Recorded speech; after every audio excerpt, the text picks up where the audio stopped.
허리 디스크는 의학적으로 추간판 탈출증이라고 부릅니다. 척추뼈 사이에 있는 추간판이 젤리 같은 수액과 단단한 섬유륜으로 구성되어 있는데요. 외부 충격이나 퇴행으로 인해 수액이 밀려나와 신경을 압박할 때 발생합니다. 즉 단순한 허리 통증이 아니라 신경 압박으로 발생하는 신경학적 증상이 특징입니다. 가장 큰 원인은 나이가 들면서 오는 퇴행성 변화입니다. 거기에다 오래 앉아 있는 습관이나 허리를 반복적으로 숙이는 행동이 겹치면 위험이 커지고요. 또 갑작스러운 외상, 비만, 흡연 같은 요인들도 영향을 줍니다. 허리 디스크의 주요 원인은 노화에 따른 추간판의 퇴행성 변화와 잘못된 생활 습관입니다. 무거운 물건을 반복적으로 들거나 장시간 앉아있는 생활도 디스크 손상을 일으킬 수 있는데요. 특히 흡연, 비만, 운동 부족은 디스크 건강을 해치는 대표적인 요인입니다. 더불어 외상으로 인한 급성 손상도 원인이 될 수 있는데요. 결국 유전적 소인과 생활 습관, 환경적 요인이 복합적으로 작용해 발생합니다. 단순히 허리만 아픈 경우부터 엉덩이, 다리까지 이어지는 방사통이 동반되는 등 다양합니다. 가장 흔한 오해가 다리 저림이 없으면 디스크가 아니라는 오해를 많이 하시는데 대부분의 디스크는 다리 저림이 없는 단순 요통만 있습니다. 이런 경우에도 통증이 심하고 일상생활에 지장이 많으면 조기의 진료가 필요하며 정밀검사 없이 약물치료, 주사치료 등으로 호전이 가능합니다. 방사통이 동반될 경우에는 신경압박이 동반된 경우라 MRI 촬영까지 고려하셔야 합니다.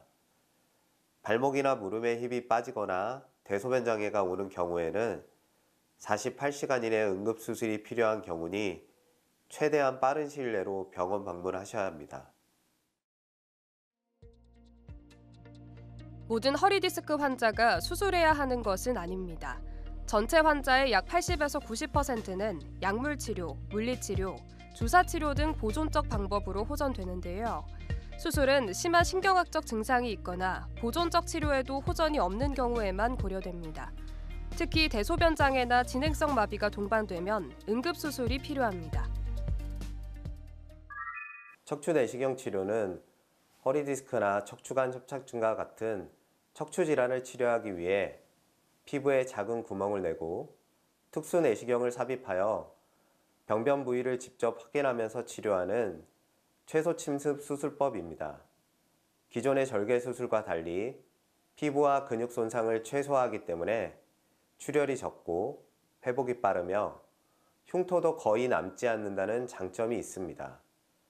내시경을 통해 확대된 영상을 보면서 병변을 정확히 확인할 수 있어 탈출된 디스크 조직을 제거하거나 신경을 압박하는 구조물을 안전하게 정리할 수 있습니다.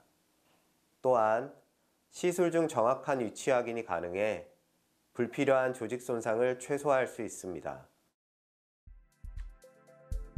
허리 디스크 진단을 위해선 먼저 환자의 증상과 신체 검사를 통해 신경학적 이상이 있는지 확인합니다. 단순 엑스레이는 뼈의 구조 이상을 파악하는 데 도움을 주지만 디스크 자체를 직접 확인하기는 어려운데요. 이에 따라 정확한 진단에는 MRI 검사가 필수적입니다. MRI를 통해 디스크 탈출 정도와 신경압박 여부를 세밀하게 확인할 수 있고 필요시 CT나 신경근 차단술 검사도 병행됩니다. 일반적으로 약물치료, 물리치료, 주사치료와 같은 보존적 치료를 6주 이상 받았음에도 통증이 호전되지 않거나 다리로 뻗치는 방사통이 심해 일상생활이 어려운 환자에게 고려됩니다. 또한 허리 디스크로 인한 신경 압박이 영상 검사에서 명확히 확인되거나 척추관 협착증으로 보행 거리가 점점 짧아지는 환자에게도 효과적일 수 있습니다. 다만 모든 환자가 척추 내시경 수술을 받을 수 있지는 않습니다.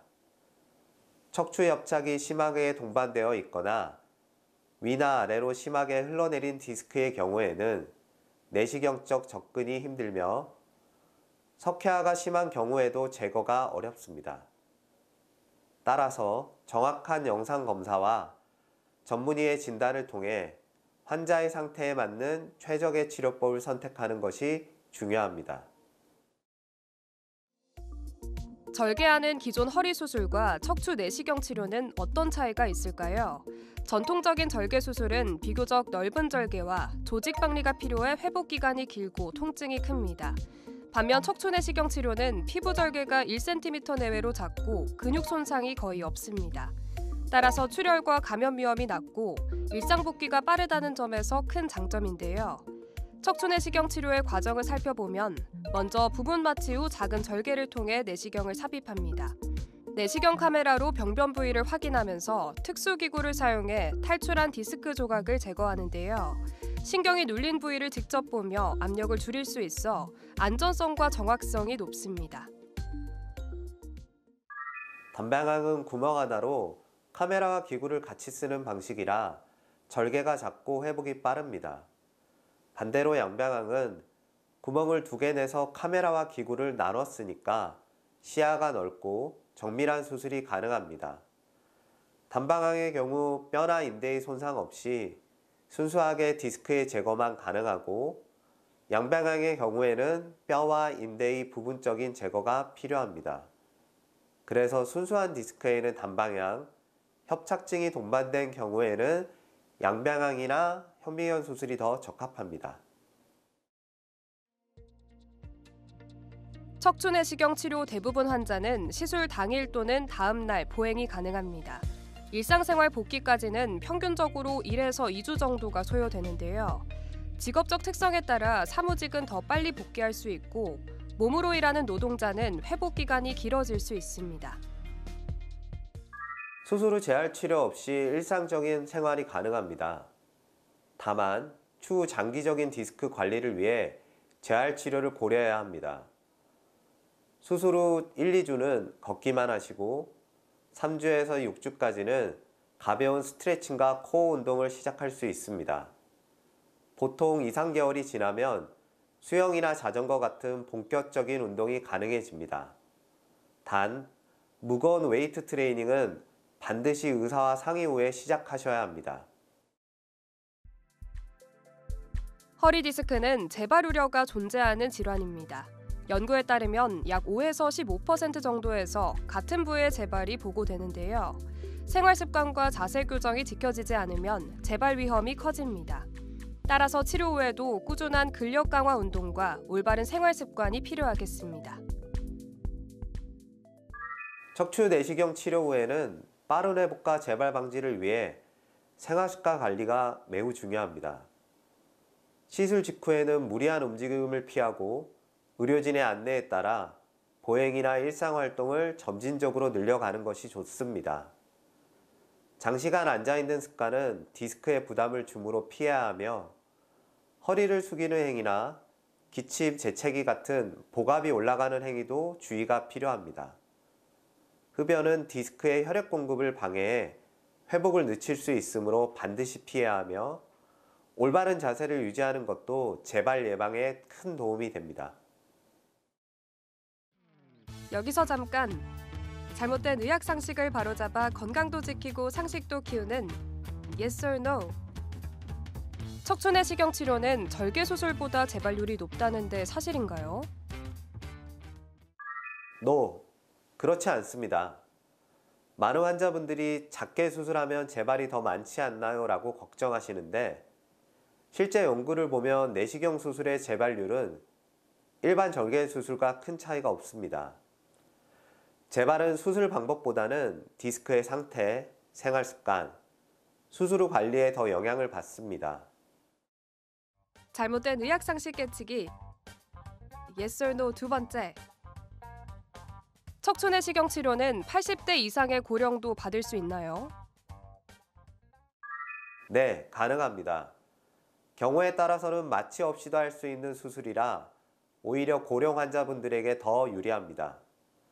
출혈이 적고 회복이 빠르기 때문에 80대 이상의 어르신에서도 충분히 받을 수 있습니다.